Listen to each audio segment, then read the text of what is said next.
time inside the fastest stock cars on earth without first showing your talent elsewhere. And the key to driving at super speedway speeds comes down to 3 letters and 1 word: ASA experience.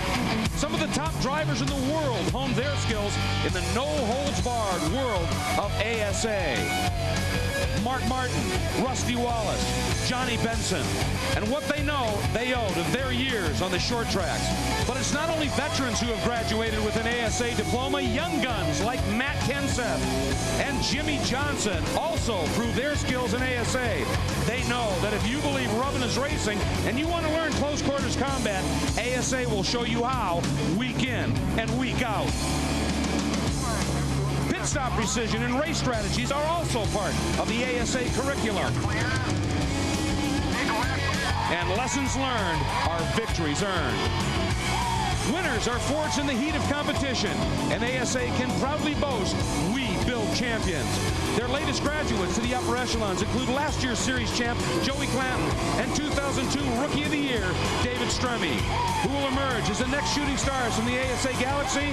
Tonight, we'll get our first look as ASA Racing gets up to speed.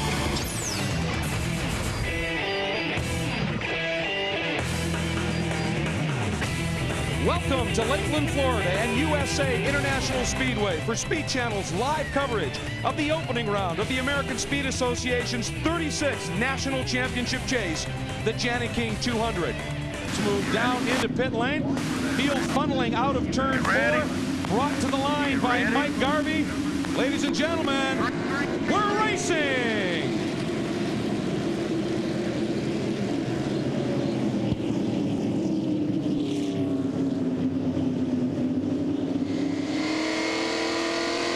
St. Amant back in the pack, trying to fight his way up through the group.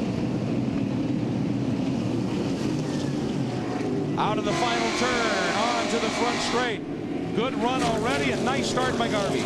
Mike Garvey wants to set the pace. He wants to lead as many laps as possible. Bonus points on the line, not material now. He wants to prove that he can overcome a winless season of a year ago. Very important indeed, and you can see some of the depth. Big move here, number 53 coming up. It's Glenn Allen, ducks underneath the number 98 of Doug Stevens. And Stevens, well, looks like he's dropping back just a little bit perhaps. Look at the tire tracks that are put out by Mike Garvey, and who's following right behind? Young Joey Miller, Minnesotan. His dad has actually purchased the team. He's a team member on a partial schedule this year with Kevin Sawinski, learning valuable lessons in the shaft and now behind the wheel. Reed Sorensen, we mentioned earlier in that blue and white 29. He is actually teamed with Gary St. Amant's former team owner, Bud Gavin.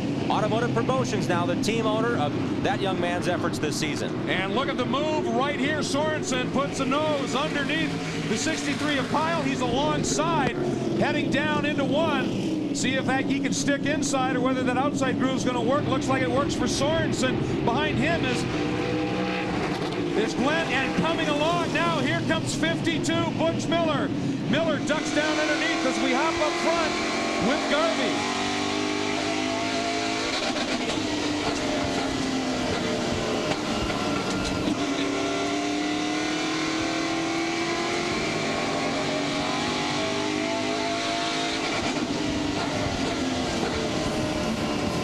This move right now, Sorensen ducking down underneath again, trying to sneak by the 15 of Miller. These two side by side in the battle for third. Sorensen there, but I tell you, Miller is finding a way to make that. Oh, they hit! They hit Miller, going for the big ride into the inside barrier, and look, there's evidence of all the water that we had here, the rain that we had here in the practice day, and Miller, that looks like it could be pretty comprehensive. See him moving around, he's fine, but that car's hurt. Great work by the Speed Channel crew. We noted earlier that Joey Miller was unable to keep his car on the bottom. Reed Sorensen saw that advantage, took it on the restart, and as they got together in the front straightaway, they just ran out of real estate up here. It appeared to me that way, that they just got together, Miller got in the fence, and then it all started. Sorensen down underneath, but watch what happens when they exit the turn. Joey Miller came off the racetrack. He got up in the marbles. That's where the groove is meeting where the racetrack's not been run on a lot. That got him loose, got him in the wall, a bit into Sorensen, and now down the slide down the front stretch. Keep in mind, he's way above the black line right there. That black line is the outside groove, and that put him right in the fence. And luckily for Sorensen, he was far enough ahead not to get too involved. Boy, and Robbie Pyle doing a nice job to be able to get on the binders a little bit and to keep his nose clean in that accident. And then on top of it all, he gets a shower. Oh, he hit the wall. He bounced off the wall, and that's what threw him into Sorensen. He was out of the groove, giving Sorensen the respect in the room. 18-year-old Joey Miller going after 17-year-old Reed Sorensen to hang on to that top 5 spot, and he just, again, got out of the groove, out up the racetrack, into the wall. Watch, he's way above the gray part, or the black part of the racetrack where the groove is. The groove is right here on this line, and he was way off of that, and that really cost him heavy. And he hit that wall pretty solidly, and there's not a lot you can do. It just bounced him right over. And Sorensen, the question now for Sorensen, of course, is did he get damaged, particularly to that right rear quarter panel? But let's get... And we were just watching there. We're on board with St. Amant. Not too far behind those guys was Miller, who had fought his way up into that top 10 comfortably. Did the stop, drops back, and is 11th right now. But here he comes, ducking underneath St. Amant. Oh, St. Amant shutting the door, and Miller just willing himself through. Oh, we got contact in front. That looked like Gwen out. No, it's 98. Stevens again. And boy, he just suddenly got squirrely. We stay green. They squared it up, guys. Stephen Light was out there, the red car on the outside that got contact. So, oh, and there's a hit. Oh, now we're going to be going yellow. 55 Cleaver. Something was, I think, still on Stevens' car. There was a lot of gook on those tires, and he couldn't get it turned in. And let's see, we've got now, I believe Cleaver has made his way down into pit lane, and Ken has caught up with him. Todd, boy, I tell you, wrong place at the wrong time, huh? Yeah, they got together over here coming out of 4. I don't know what happened. Caution didn't come out. I went into the outside and going into 1 and just got drilled in the door and either broke something on my car or I don't know what happened, but next thing I knew I was in the fence. So I see the helmet's off. Are you going to try to get back in there and get some points? yeah, we're going to try and fix it best we can. It won't be right, but we'll try and get back out there and at least finish. He's a character. Racing, that's a wonderful approach to things. On board now with 11 Hemphill, and he's trying to get down and underneath the number 80 of Repner. And Repner, I don't know whether his car's actually loose or whether he's just been helped loose so many times here that he's starting to run outside just a little bit. Hemphill up to go yellow once again, I believe. And Hemphill is trying to get underneath, and there's the tail of the tape, Gary St. Amant.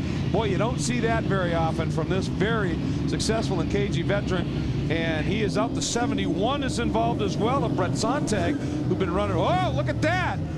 He's got, that's a fuel fire, I think. Or is that, no, that may just be gear lube.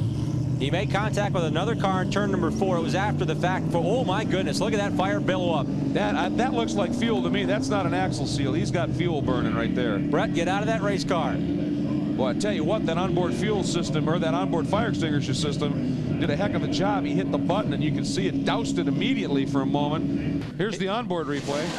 Oh, man, he got hit from behind. That was not a voluntary move. The 71 of Sontag may have got into him.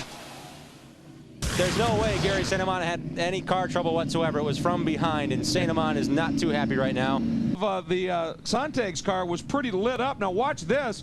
St. Amant got back over, tried to get in Sontag's face, and they're a little upset. But you notice that St. Amant had the wisdom to put his helmet back on before he got to that. Let's check in with Ken.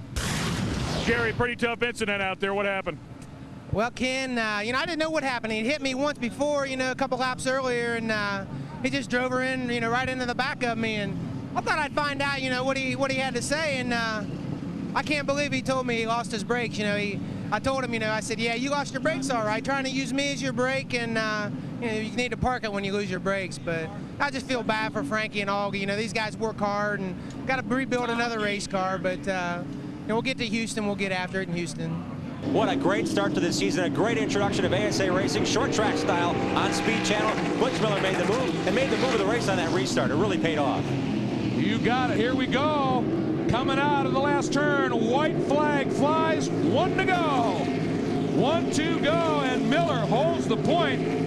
Field streaming through, and Miller all by himself. I mean, he's got a huge margin for this type of racing of about 6-7 car lengths that he's built up.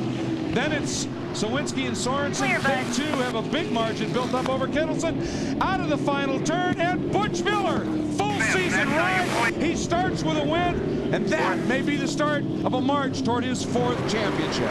Ken Smith, the coroner, shaking hands. We see Donna Miller screaming to the top of the box to Dion. That's Butch Miller's wife right here. She is so ecstatic. They're such wonderful people. They enjoy, they love ASA racing. Dion Deneau, very matter of fact, nice job, Butch, out ahead.